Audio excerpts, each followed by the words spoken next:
ಪಾಪುಗಳಿಗೆ ಯಾವ ರೀತಿ ಸುಜ್ಕ ಮಾಡೋದು ಅಂತ ನೋಡ್ಕೊಬರೋಣ ಬನ್ನಿ.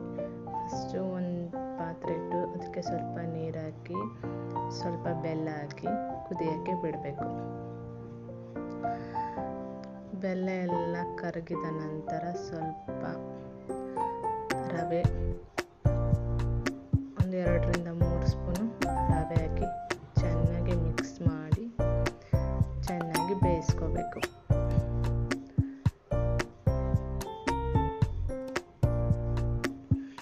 ರವೆನ ಚೆನ್ನಾಗಿ ತಿರ್ಕೋತಾ ಇರಬೇಕು.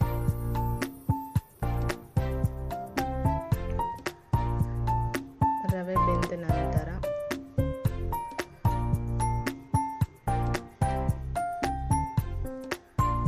ಸ್ವಲ್ಪ ತುಪ್ಪ ಹಾಕಬೇಕು.